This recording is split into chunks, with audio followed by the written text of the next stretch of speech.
En 2026 aux États-Unis, bon, ce sera la merde, hein, on va pas se mentir, mais en 2026 aux États-Unis, au Canada et au Mexique, ce sera la Coupe du Monde. Le 11 juin 2026, précisément, on sifflera le coup d'envoi de cette Coupe du Monde qui sera très spéciale. Depuis 1998, nous sommes habitués à un format qui accueille 32 équipes, mais la FIFA veut plus de matchs pour avoir plus d'argent, et donc la prochaine édition sera la première à accueillir 48 équipes. Les qualifications sont déjà lancées sur les différents continents qui ont tous un nombre de places à attribuer à leur pays. Et qui dit 48 équipes au lieu de 32 dit des nouveaux tickets disponibles. Et qui dit des nouveaux tickets disponibles dit que des pays auront peut-être une chance inespérée de participer à la toute première Coupe du Monde de leur histoire. Accompagnez-moi dans ce périple à travers le globe et l'incroyable et très sous-coté processus de qualification pour découvrir 10 sélections, 10 pays qui pourraient bientôt accéder à leur première Coupe du Monde ever. Pour le premier de ces pays, on va aller en Amérique du Sud. L'Amérique du Sud, le continent du football avec un grand F. Sur les 10 sélections qui font partie de la CONMEBOL, 9 ont déjà participé à une Coupe du Monde. Normalement, si vous n'êtes pas trop jeune et que vous avez commencé à suivre la Coupe du Monde en 2010, vous avez déjà connu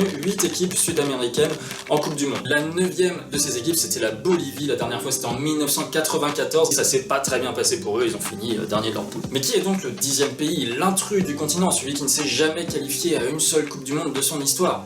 Eh bien c'est le Venezuela, et ce malgré le fait que c'est quand même la 4e population du pays et que, a priori, quand on regarde, ils ont pas l'air d'être moins fans de foot que les autres pays du continent. La raison à ça, c'est que le Venezuela s'est mis au foot bien plus tard que ses pays voisins. Ils ont rejoint la CONMEBOL en 1952, soit 36 ans après la création de la CONMEBOL. À l'époque, ils préféraient le baseball.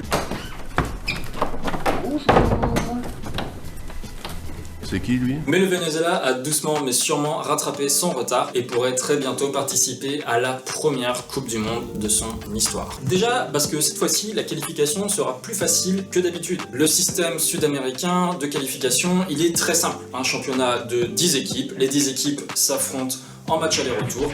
Au terme des 18 matchs, les meilleurs vont à la Coupe du Monde, les plus nuls sont éliminés. D'habitude, dans le système à 32 équipes, il y a seulement 4 places qualificatives. 4 places, c'est déjà bien pour un continent à 10 pays, mais cette année, il y aura 6 places qualificatives directes pour la Coupe du Monde et une 7e pour des barrages intercontinentaux dans lesquels les pays sud-américains font quand même souvent office de favoris. Pour ne pas se qualifier à la Coupe du Monde en étant un pays sud-américain, il faudra juste pas terminer dans les 3 derniers. Et ça, le Venezuela peut largement le faire parce que mine de rien, ils se sont vachement améliorés sur les dernières saisons. Les coéquipiers du Toulousain Cristian Cáceres ou encore du Gironien Yangel Herrera sont notamment quart de finalistes de la dernière Copa América dans laquelle ils ont fait le perfect en phase de groupe avec 9 points pris dans un groupe qui était pas si facile que ça pourtant avec notamment l'Équateur et le Mexique. Et en qualification, alors au début ils étaient plutôt bien partis, d'ailleurs ils sont encore invaincus à domicile, ils ont accroché l'Argentine, ils ont accroché le Brésil 2 fois et ils ont même explosé le Chili 3-0. Bon, malheureusement, ils ont eu un petit peu du mal à enchaîner, notamment la faute à un bilan à l'extérieur qui est vraiment pas ouf. Et il y a aussi d'autres équipes comme par exemple la Bolivie qui ont fait une petite remontada dans le classement. Mais c'est encore loin d'être fini. En effet, le Venezuela a quand même des matchs clés à jouer encore, notamment la réception de la Bolivie et du Pérou qui sont les 2 équipes les plus faibles d'Amérique du Sud.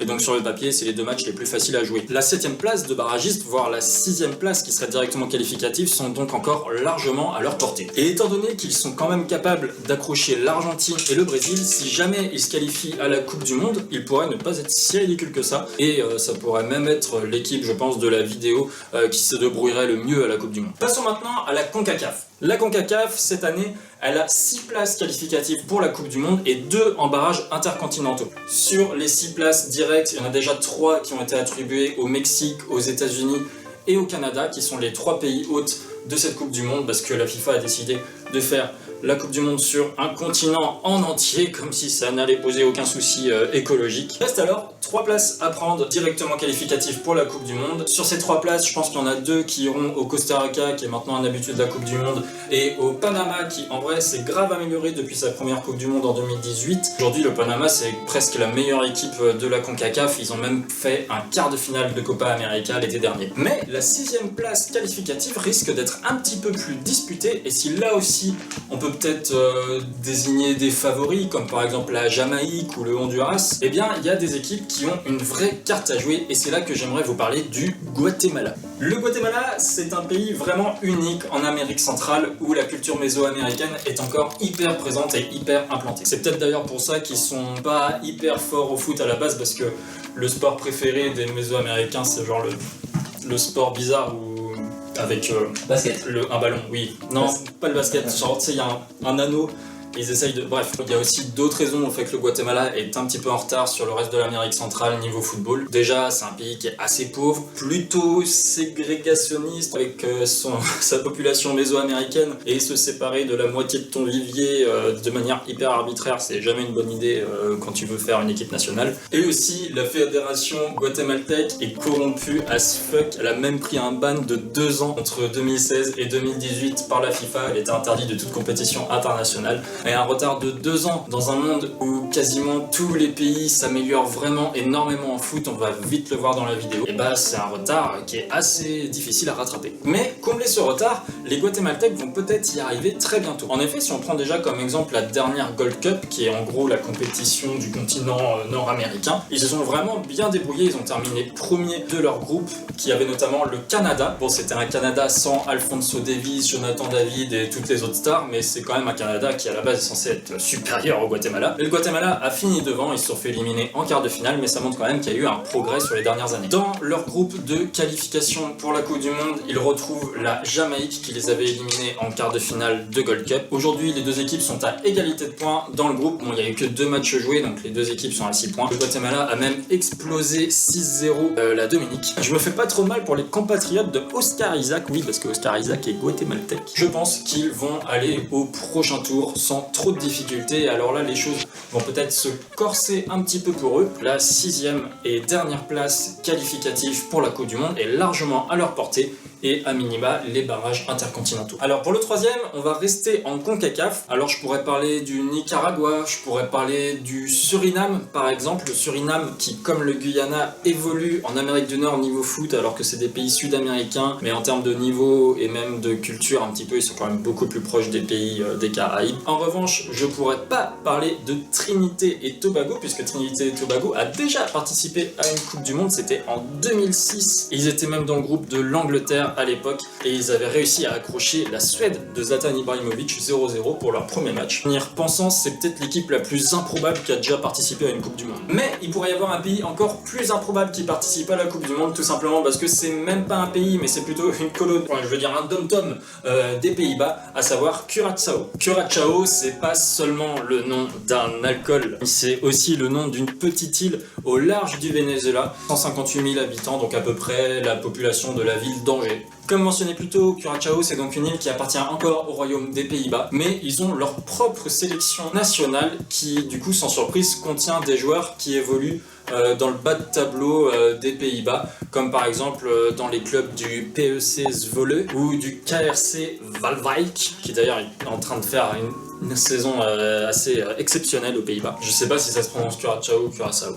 Désolé. La sélection compte également Dylan Timber, qui est le grand frère de Quentin Timber et alors j'ai oublié le nom de l'autre frère. Quentin Timber et de Jurriën Timber, les joueurs d'Arsenal et du Feyenoord. Et bon, en Europe, bas de tableau des Pays-Bas, c'est peut-être pas ouf, mais en Amérique du Nord, c'est pas si mal en vrai. Curaçao, malgré sa toute petite taille, c'est une équipe qui fait vraiment pas mauvaise impression en Amérique du Nord, notamment dans les Gold Cup ou dans les qualifications pour la Coupe du Monde. En 2019, ils ont même été jusqu'en quart de finale de la Gold Cup. On peut considérer que Curaçao fait sans doute partie du top 8, 10... allez, 12 du continent, et vu que le continent offre potentiellement 8 places qualificatives, ça commence à être assez intéressant. Pour l'instant, ils sont très bien partis dans leur groupe de qualification, ils ont 2 victoires en 2 matchs, bon faut le dire, c'est quand même un groupe de qualification assez facile, même pour les standards de l'Amérique du Nord. Vu qu'ils sont bien partis, comme le Guatemala, je pense qu'ils ont de grandes chances d'aller au prochain tour. Alors là, au prochain tour, ça devrait peut-être se corser un petit peu pour eux. Si je devais parier, je dirais que ça va pas forcément aller jusqu'en Coupe du Monde, mais en tout cas, ils peuvent se qualifier pour les barrages intercontinentaux. Traversons l'Atlantique maintenant et allons en Europe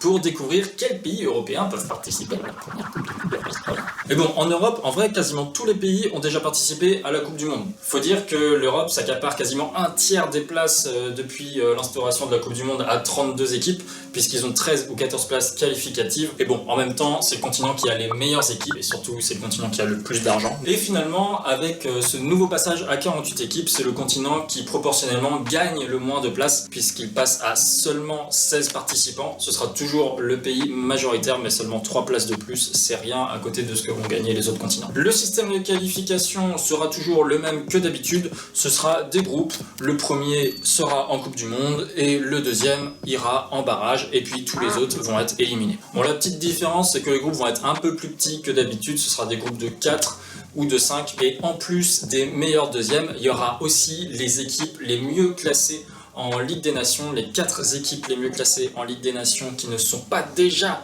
qualifiées à travers la phase de qualification normale. Enfin, c'est hyper compliqué à comprendre, mais voilà. Admettons, la France ne se qualifie pas à travers la phase de groupe, eh ben, elle a quand même de grandes chances de participer au barrage parce qu'elle a terminé première de son groupe de Ligue des Nations. Et ces places attribuées aux équipes bien classées en Ligue des Nations, c'est particulièrement intéressant pour un petit pays, la Macédoine du Nord. Oui, car la Macédoine du Nord a roulé sur son groupe de Ligue des Nations dans la Ligue C et se met donc en position très confortable pour aller chatouiller les barrages. Et en plus de ça, c'est même pas dit que la Macédoine du Nord ait forcément besoin de ces barrages, parce qu'en vrai, c'est plutôt une bonne équipe maintenant. Leur meilleur joueur est de très loin, c'est Elmas du RB Leipzig, mais ils ont aussi plusieurs joueurs qui jouent en Ligue des Champions comme Milovski de Girona, Ristovski et Ademi du Dynamo Zagreb, par exemple, puis après il y en a plein d'autres. La Macédoine du Nord, du coup, est une équipe loin d'être ridicule. D'ailleurs, c'est même eux, en 2022, souvenez-vous, qui privent l'Italie de Coupe du Monde en les battant 1-0. Des bons souvenirs. Prendre la Macédoine du Nord en 1v1, c'est pas forcément un cadeau. La Macédoine du Nord, de 1, est dure à prendre en 1v1. De 2, elle est plutôt bien classée pour participer au barrage, puisque pour qu'elle participe au barrage, il faut en gros qu'il y ait 3 de ces équipes-là maximum qui ne se qualifient pas directement pour la Coupe du Monde. On est à la moitié et on reste en Europe. Comme je vous l'ai dit, en Europe, c'est pas si facile de trouver des pays qui n'ont jamais participé à la Coupe du Monde. En Europe, le Mondial 2026 risque plutôt d'être une histoire de pays qui reparticipent à la Coupe du Monde pour la première fois depuis longtemps. Par exemple, il y a la République tchèque depuis 2006, l'Ukraine depuis 2006 également, la Turquie depuis 2002, la Norvège, l'Écosse, la Roumanie depuis 1998, la Hongrie depuis 1984. Mais bon, j'ai quand même essayé de vous chercher un pays qui n'a jamais participé à la Coupe du Monde. Alors là, j'aurais pu parler de l'Albanie ou de la Géorgie qu'on a déjà vu à l'Euro et qui en vrai n'ont pas été si ridicules que ça. Mais bon, leur classement en Ligue des Nations, ils étaient dans le même groupe d'ailleurs, ça les a pas forcément mis dans une position avantageuse pour participer au barrage. Et maintenant qu'on les a vus à l'Euro, je pense qu'on les connaît un petit peu mieux que l'équipe dont j'ai envie de vous parler. Et moi, vous allez me prendre pour un fou, mais j'ai envie de vous parler du Kosovo. Bon, techniquement, le Kosovo a déjà participé à une Coupe du Monde, puisqu'avant il faisait partie de la Serbie, qui a déjà participé à la Coupe du Monde. D'ailleurs, si un Serbe vous demande, le Kosovo fait toujours partie de la Serbie. Mais bon, dans les faits, ça reste un pays qui est totalement indépendant dans son fonctionnement et qui a sa propre sélection nationale. Et avant ça, ils appartenaient à la Yougoslavie, comme la Macédoine du Nord d'ailleurs. La Yougoslavie, elle a déjà participé à plein de Coupes du Monde, c'était d'ailleurs même une très bonne équipe. La région, de manière générale, est assez dense en termes de talent footballistique. C'est pas pour rien qu'un pays comme la Croatie, par exemple, qui a seulement 4 millions d'habitants, est sur 2 derniers carrés consécutifs de Coupe du Monde. Et ce talent, il se répercute aussi sur l'équipe nationale du Kosovo. Parce que le Kosovo, en tant qu'équipe nationale, n'existe que depuis 2016, donc déjà on pourrait s'attendre à ce qu'au début il soit un peu nul, comme le Liechtenstein ou Saint-Marin. Mais que nenni, le Kosovo a surpris son monde en étant une équipe très joueuse et vraiment pas si nulle que ça. Ils ont également révélé qu'ils avaient un réservoir de joueurs très intéressant. Le joueur le plus connu, c'est sans doute le magicien du LOSC, Edon Zegrova, qui est à l'heure actuelle l'un des meilleurs ailiers de Ligue 1. Mais il n'y a pas que Zegrova, il y a aussi Mais il n'y a pas que Zegrova, il y a aussi d'autres talents comme le napolitain Amir Rahmani, Muriqi de Majorque ou encore Muric, le portier d'Ipswich Town en première ligue. En bref, le Kosovo a de nombreux joueurs qui évoluent dans des clubs du top 5 européen, alors que c'est une nation hyper jeune footballistiquement. Et le Kosovo a déjà des résultats depuis 2016. Déjà, ils sont à deux doigts de se frayer un chemin vers la Ligue B de la Ligue des Nations, eux qui ont évidemment commencé en Ligue D. Ils ont aussi d'autres exploits à leur actif. Lors des qualifications à l'Euro 2024, ils ont accroché la Suisse 2 fois. Et en 2020, ils étaient à 2 doigts de se qualifier pour le premier Euro de leur histoire. Ils ont terminé 3e de leur groupe de qualification. Ils étaient vraiment pas si loin que ça, à seulement 4 ans après leur naissance en tant que sélection. Bon, pour l'instant, le Kosovo a un peu manqué le coche pour les qualifications de la Coupe du Monde. Et a priori, leur classement en Ligue des Nations les met pas dans une position hyper favorable pour participer au barrage. Ils ont aussi un petit peu de travail quand il s'agit d'affronter des nations un peu plus expérimentées. On l'a vu contre la Roumanie pendant la Ligue des Nations. Donc, est-ce que je crois vraiment que le Kosovo a des chances de se qualifier pour la Coupe du Monde 2026 ? Bon, ça dépendra du tirage qu'ils vont avoir. C'est vrai que l'Albanie et la Géorgie auraient peut-être été des choix plus judicieux pour ce spot. Mais bon, moi j'avais envie d'être un petit peu plus original et j'ai envie de croire au Kosovo. Et en plus j'adore Edon Zegrova, je suis sûr qu'à lui seul il est capable de battre tous les pays européens. Du coup, il y a eu le tirage maintenant, et donc ils sont dans le groupe de la Suisse, de la Suède et de la Slovénie. Ces trois équipes qui ont participé à l'Euro, qui connaissent la Coupe du Monde, etc. Je pense que ça va être compliqué. Voilà. Même si la Suisse est tête de série, et on a vu, ils sont capables d'être au coude à coude avec la Suisse, donc on sait jamais. En Asie, on est actuellement sur le 3e tour de qualification. Lors de ce tour, il y a 3 groupes de qualification. Les 2 premiers de chaque groupe vont en Coupe du Monde. Le 3e et le 4e vont au 4e tour. Et les 2 derniers de chaque groupe sont éliminés. Je détaillerai plus tard le processus de qualification asiatique parce que la première équipe dont je vais vous parler n'aura pas besoin de ça. Ils vont se qualifier dès maintenant, j'en suis sûr. J'aimerais vous parler de l'Ouzbékistan. Bon, techniquement, comme le Kosovo et la Macédoine, l'Ouzbékistan a déjà été constituant d'un pays qui a déjà fait la Coupe du Monde puisque l'Ouzbékistan était sous l'URSS. L'URSS a fait plein de Coupes du Monde. L'Ouzbékistan, c'est une des nations les plus régulières en Asie au XXIe siècle. Ils sortent systématiquement des phases de poule de la Coupe d'Asie depuis 2004 et quand ils sont sortis de la Coupe d'Asie, c'est toujours par un gros calibre du continent comme le Japon, la Corée du Sud ou l'Australie. Et pour ceux qui suivent vraiment pas le foot, l'Australie dans le football, c'est un pays asiatique, même si géographiquement c'est un pays d'Océanie et qu'à l'Eurovision c'est un pays européen. Bon, l'Australie elle est un peu continent fluide. Mais bref, en gros, l'Ouzbékistan c'est une valeur sûre du continent et en ce moment ils sont peut-être plus forts que jamais. Leur meilleur joueur c'est évidemment le capitaine Eldor Shomdurov qui est l'un des seuls bons joueurs à l'AS Roma cette saison et pourtant c'est sans lui qu'ils ont dû faire la Coupe d'Asie au début de l'année. La Coupe d'Asie c'était en même temps que la CAN et les matchs étaient gratuits sur YouTube et j'étais au chômage donc forcément j'ai regardé la Coupe d'Asie. Donc si l'absence de leur meilleur joueur les a pas empêchés de faire un quart de finale, ça montre quand même qu'ils ont un niveau global qui est assez intéressant à l'échelle du continent. En France, le joueur qu'on connaît le mieux c'est certainement le Lensois Abdoukodir Kuzanov. On peut également citer la pépite du CSKA Moscou Abosbek Fayzourahev ou encore le gardien Abdouvohid Nematov qui évolue encore au pays mais qui a 23 ans et est une vraie promesse de l'Ouzbékistan. Lui, retenez bien son nom, dans 5 ans, tous les gros clubs européens vont se l'arracher. Non, en vrai, je le connais pas, je fais juste une prédiction au hasard pour pouvoir flex si jamais elle est vraie. Bref, vous commencez à comprendre, Ouzbékistan, c'est un morceau sérieux. Au 3e tour, les 2 premiers se qualifient direct pour la Coupe du Monde et Ouzbékistan est très bien parti pour figurer parmi ces 2 premiers puisqu'ils sont dans le groupe actuellement de l'Iran, des Émirats Arabes Unis, du Qatar, de la Corée du Nord, du Kirghizistan, le groupe de malades géopolitiquement parlant. Bon, attention tout de même parce qu'il reste des gros matchs à jouer. Les Émirats Arabes Unis et le Qatar n'ont pas dit leur dernier mot. La rencontre finale contre le Qatar s'annonce très intéressante à suivre et va pas être facile à gagner sachant que le Qatar c'est la seule équipe du monde qui a le droit d'aligner 12 joueurs sur le terrain et souvent le 2e joueur c'est l'arbitre. En bref, Ouzbékistan c'est une vraie nation émergente du foot. J'espère vraiment qu'ils vont se qualifier à la Coupe du Monde, ils le méritent et surtout s'ils le font pas c'est dommage parce que c'est vraiment l'équipe sur laquelle je mets le plus de pièces de toute la vidéo. Et de manière générale, il n'y a pas que l'Ouzbékistan, c'est l'Asie centrale qui est vraiment en train de step up au niveau du foot. Le Kazakhstan en Europe notamment, on voit une belle amélioration sur les dernières années. Et puis en Asie, le Tadjikistan et le Kirghizistan font aussi de plus en plus bonne figure lors des Coupes d'Asie par exemple. Donc qui sait, peut-être que dans 20 ans, on aura le derby Ouzbékistan-Tadjikistan en 32e de finale de la Coupe du Monde parce que évidemment, ils vont rajouter plus d'équipes. Dans ce 3e tour, il y a 3 groupes et ça tombe bien, je vais vous parler d'une équipe par groupe. Dans le groupe B, j'aimerais bien vous parler de la Palestine parce qu'en vrai c'est une très belle équipe de foot, 8e de finaliste de la dernière Coupe d'Asie, passage au 3e tour de qualification pour la Coupe du Monde, ils ont même tenu la Corée du Sud en échec pendant ces phases de qualification. Bref, c'est vraiment un pays qui a une équipe formidable malgré tout ce qu'il passe là-bas en ce moment et il faut qu'on lui accorde beaucoup de crédit. Mais malheureusement je pense que le 3e tour pour l'instant c'est la marche maximale qu'ils peuvent atteindre, donc on va plutôt parler d'une autre équipe, à savoir la Jordanie. Ah, la Jordanie, le pays de la cité de Petra et également bien sûr le pays d'origine de tous les Jordanes du monde. La Jordanie c'est un autre pays de la péninsule arabique qui travaille très bien sur ces dernières années, c'est ni plus ni moins que le finaliste de la dernière Coupe d'Asie. Et franchement ils auraient pu la gagner, ils ont notamment battu la Corée du Sud et l'Irak qu'ils retrouvent dans leur groupe de qualification et ils ont perdu en finale contre le Qatar. Un deuxième signe du fait que la Jordanie évolue vraiment très très bien en termes de football, c'est qu'il commence à y avoir des joueurs assez sympas qui sortent du pays. Bon, malheureusement, il n'y en a aucun qui s'appelle Jordan, ce serait vraiment trop beau pour être vrai. Mais par contre, il y a le petit Moussa Al-Tamari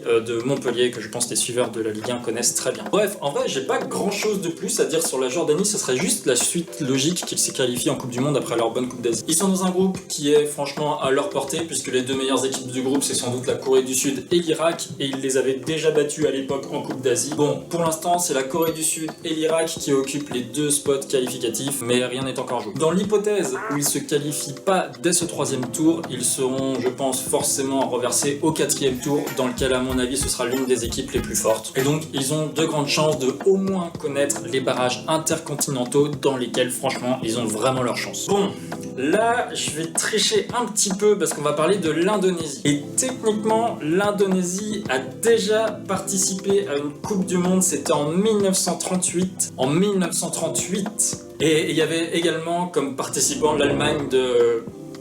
Bon, vous savez qui. Et à l'époque, la Coupe du Monde, c'était juste des huitièmes de finale, il n'y avait pas de phase de poule. Et l'Indonésie s'appelait, tenez-vous bien, les Indes orientales néerlandaises. Et ils avaient joué qu'un seul match, puisqu'ils se sont fait exploser dès les huitièmes de finale par la Hongrie sur le score de 6-0. Bon, la Hongrie à l'époque, ça restait l'une des meilleures équipes du monde, mais du coup, c'est à l'heure actuelle le seul match officiel de l'histoire de l'Indonésie en Coupe du Monde. Et comme à l'époque, c'était pas un pays indépendant, mais une colonie néerlandaise, je décide que ça compte pas vraiment, donc je les inclus dans mon top 10. Mais enfin bon, remettons l'église au milieu du village. Aujourd'hui, l'Indonésie, c'est le quatrième pays le plus peuplé du monde, et c'est un pays qui vit le foot, qui respire le foot. Et vu que les trois seuls pays qui sont plus peuplés que l'Indonésie, c'est l'Inde, la Chine et les États-Unis, ça veut dire que l'Indonésie, c'est le pays le plus peuplé où le foot est le sport le plus populaire. Mais du coup, une question se pose. Comment ça se fait qu'ils sont si nuls au foot? Après tout, même des pays dont le sport principal est le hockey sur glace et qui ont 6 fois moins d'habitants ont déjà réussi à se qualifier plusieurs fois à la Coupe du Monde.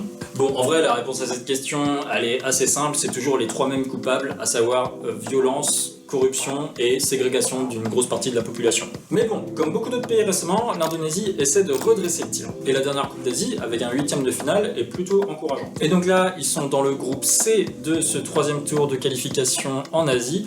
Et le groupe C est absolument dingue parce que déjà il y a le Japon qui roule sur l'entièreté du groupe, qui a déjà 16 points et qui, je pense, sera qualifié pour la Coupe du Monde dès la prochaine trêve internationale. Et le Japon deviendra donc à ce moment-là officiellement le premier pays à s'être qualifié pour la Coupe du Monde en dehors des pays hôtes.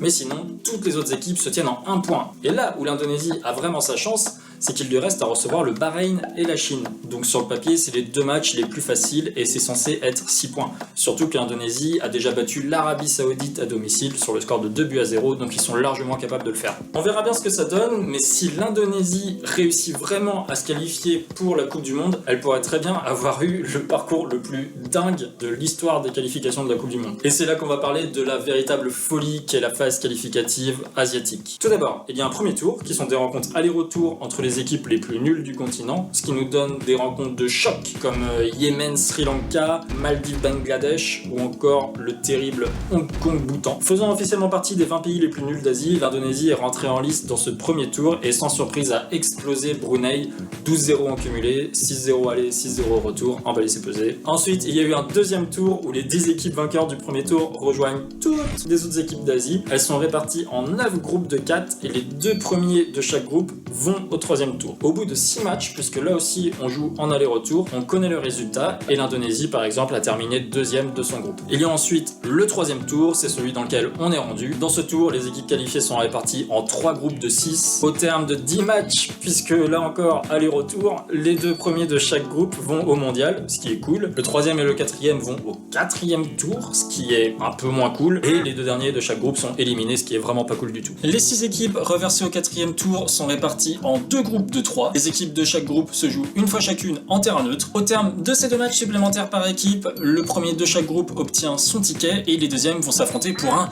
5e tour. Admettons l'Indonésie finit deuxième de son groupe, ce qui correspond plutôt bien à son niveau en vrai. Elle affrontera en terrain neutre l'autre deuxième et le vainqueur va non pas direct à la Coupe du Monde, mais aux barrages intercontinentaux, où là il faudra battre une équipe d'un autre continent, puis une équipe encore plus forte d'un autre continent pour espérer se qualifier et ça se jouera directement en Amérique du Nord. En gros, où l'Indonésie pourrait bien passer par le total absolument absurde de 23 matchs pour se qualifier à la Coupe du Monde. Et si jamais, admettons, on vit dans un monde vraiment bizarre et l'Indonésie va jusqu'au bout et remporte la Coupe du Monde avec les 3 matchs de poule, les 16e, les 8e, les quarts de finale, les demi et la finale, au total, ils auraient joué 34 matchs pour pouvoir remporter la Coupe du Monde. 34 matchs, c'est une saison de Ligue 1. Passons à notre avant-dernier continent et c'est l'Océanie, où les qualifications sont plutôt bien avancées. Une fois, l'Océanie aura une place assurée pour le tournoi final, alors que d'habitude, ils avaient 0,5 places officiellement parce qu'ils avaient juste une place assurée, mais pour les barrages. Il reste encore 4 équipes en lice. Les 4 équipes, ce sont la Nouvelle-Zélande, les Fidji, la Kanaki et Tahiti. Et alors, on pourrait croire que la Nouvelle-Zélande fait office de large favorite, mais en vérité, une des autres équipes pourrait bien créer la surprise. Et non, je déconne, la Nouvelle-Zélande est beaucoup trop forte, elle est ridiculement plus forte que tout le reste du continent. Et d'ailleurs, ce nouveau spot qui est donné à l'Océanie, je pense que ça fait officiellement de la Nouvelle-Zélande le seul pays qui va réussir à se qualifier pour toutes les Coupes du Monde jusqu'à la fin des temps. Bon, le truc cool quand même, c'est que la Tahiti et la Kanaki vont s'affronter en demi-finale, et donc l'une des deux sera en finale, et ça veut dire que l'une des deux ira en barrages intercontinentaux, donc ça reste assez chouette. Soyons sérieux et allons plutôt sur le continent africain, où nous allons parler des Comores. L'archipel de moins d'1 million d'habitants est une véritable surprise du continent depuis plusieurs années maintenant. En 2021, ils participent à leur première Coupe d'Afrique des Nations, ils atteignent les 8e de finale où ils se feront éliminer par le Cameroun 2-1, alors qu'ils avaient Chaker Aladur dans les buts. Oui, Chaker Aladur, l'ancien défenseur d'Ajaccio, Châteauroux et Nantes. L'ancien défenseur dans les buts. Entre cette première CAN très réussie et aujourd'hui, la Fédération des Comores a connu des hauts et des bas. Il y a 2 ans, par exemple, l'équipe voulait boycotter parce que ça se passait trop mal, il y avait plein de corruption et tout. Mais depuis l'arrivée du nouveau coach Stefano Cousin, l'équipe nationale revit. Déjà, ils ont roulé sur leur groupe de qualification pour la prochaine Coupe d'Afrique et aujourd'hui, ils sont actuellement premiers de leur groupe de qualification qui comporte pourtant des équipes comme le Ghana et le Mali qui ont beaucoup plus de stars. Mais bon, le Ghana et le Mali, c'est 2 équipes qui manquent cruellement de stabilité en ce moment et c'est des équipes qui ont tendance à choke sur les dernières années. Le système de qualification africain, il est assez simple. Il y a 9 groupes et le premier de chaque groupe va directement en Coupe du Monde. Les 4 meilleurs deuxièmes vont se qualifier pour un deuxième tour qui aura pour but de déterminer l'équipe qui pourra accéder aux barrages intercontinentaux. L'Afrique est le continent qui gagne proportionnellement le plus de places avec ce passage à 48. Ils avaient 5 places assurées à l'époque de la Coupe du Monde à 32 équipes. En 2026, ils vont en avoir 9 et même une 10e place à travers les barrages intercontinentaux potentiellement. Ce qui fait que l'Afrique double son potentiel de participants à la Coupe du Monde. Franchement, c'est mérité parce que l'Afrique, c'est un continent où il y a plein de belles équipes et à chaque fois, tous les ans, il y avait des gros joueurs africains qui rataient la Coupe du Monde. Étant premier de leur groupe, les Selacantes, donc, parce que ouais, c'est les Selacantes le surnom des Comores et c'est hyper stylé. Les Selacantes sont franchement très bien partis pour se qualifier. Et comme je l'ai dit plus tôt, certes, sur le papier, le Ghana ou le Mali devraient être largement favoris pour terminer premier, mais c'est 2 nations qui sont vraiment en manque de confiance actuellement. Le Ghana, par exemple, s'est même pas qualifié pour la prochaine CAN. Donc même s'il faut s'attendre à ce que ce soit serré jusqu'au bout, les Comores de Omari, Yannick Pandor, M. Shangama, Adel Mahamoud et j'en passe ont toutes leurs chances de se qualifier au mondial, ce qui serait un exploit assez incroyable pour ce pays de 900 000 habitants à tout casser, qui existait à peine footballistiquement parlant il y a 5 ans. Pour le 10e et dernier pays de la vidéo, je pourrais en citer plein parce qu'en Afrique, il y a plein de nations hyper intéressantes. Les 2 dernières CAN en attestent. Aujourd'hui, sur le continent africain, tout le monde s'est joué au pied ballon. Il y a beaucoup de surprises et je suis persuadé qu'il y aura des surprises dans cette phase de qualification. Je pourrais donc parler du Burkina Faso, du Rwanda, du Bénin, de la Libye, du Cap-Vert, du Gabon, de la Guinée, même le Mali, qui connaîtront tous bientôt la première Coupe du Monde de leur histoire. J'en suis persuadé. Bon, je pense pas que ce sera dès 2026, en tout cas pour toutes ces équipes-là. Mais j'ai dû faire un choix et j'ai choisi le Soudan. Le Soudan est actuellement en pleine guerre civile. On y décompte des dizaines de milliers de morts, il y a des millions de déplacés et de réfugiés, il y a des violences extrêmement graves qui sont faites contre les civils dans tout le pays, des villages qui sont pillés, il y a des personnes qui sont massacrées, qui sont violées, il y a des exécutions sommaires, enfin c'est vraiment horrible. Le conflit soudanais est d'une gravité qui est inqualifiable et pourtant il est très peu médiatisé. Mais dans tout ce brouillard, il y a une petite lumière pour ce peuple, c'est l'équipe nationale du Soudan, qui récemment est tout simplement incroyable. Le championnat national est à l'arrêt, les meilleures équipes du Soudan évoluent dans le championnat mauritanien, et pourtant l'équipe nationale du Soudan a des très bons résultats. Déjà, ils ont récemment validé leur ticket pour la prochaine Coupe d'Afrique des Nations, ils ont terminé 2e d'un groupe qui était vraiment pas si facile que ça, ils ont notamment battu le Ghana, encore le Ghana, 2-0. Mais mais en plus ils sont actuellement leaders de leur groupe de qualification pour la Coupe du Monde, devant, tenez-vous bien, le Sénégal, qui je pense est tout simplement la meilleure équipe du continent à égalité avec le Maroc et la Côte d'Ivoire, donc c'est un sacré exploit. Cette performance, c'est une performance qui est déjà remarquable en soi vu la situation du pays. Évidemment, la sélection ne joue pas à domicile, la plupart des joueurs évoluent dans les clubs soudanais qui sont dans le championnat mauritanien, et le groupe est quand même vachement relevé, parce qu'en plus du Sénégal, il y a la RD Congo qui est quand même demi-finaliste de la CAN précédente. Donc honnêtement, je sais pas si le Soudan va y arriver. Honnêtement, vu à quel point le groupe est relevé, la première place va peut-être être difficile à tenir, mais faire partie des meilleurs deuxièmes, c'est largement à leur portée, et peut-être qu'il y aura des barrages intercontinentaux qui vont suivre. Donc imaginez juste si le Soudan le fait malgré la situation absolument dramatique que traverse le pays à l'heure actuelle, ce serait tout simplement incroyable. Et en vrai, c'est pour ça que j'adore ces phases de qualification de la Coupe du Monde. Pour moi, elle est là, la vraie Coupe du Monde. Parce que déjà, il y a tous les pays du monde qui participent vraiment, mais aussi parce qu'il y a plein de belles histoires qui nous rappellent que le foot, c'est vraiment le sport du peuple, et ça permet à certains pays d'avoir au moins une petite lueur d'espoir dans l'obscurité. C'est peut-être pas évident en France, mais il y a plein de pays qui vibrent au foot, qui vivent foot, et en vrai on sous-estime beaucoup à quel point ce sport peut être important pour les gens là-bas. On se rend vraiment compte aussi en suivant le foot international que tous les pays commencent à savoir jouer au foot. Je veux dire, si même Saint-Marin commence à gagner des matchs, je pense que c'est assez équivoque. Et voilà, c'est fini, j'espère que ça vous aura plu, j'espère que ça vous aura intéressé, que vous aurez appris des choses, j'espère aussi qu'au moins 4 ou 5 de ces équipes vont se qualifier à la Coupe du Monde, sinon j'aurais l'air vraiment bête. N'hésitez pas à mettre le petit commentaire, le petit pouce bleu, je commence tout juste donc je prends vraiment tous les conseils, toutes les questions. Voilà, passez une bonne journée, à très bientôt pour de nouvelles aventures, bisous!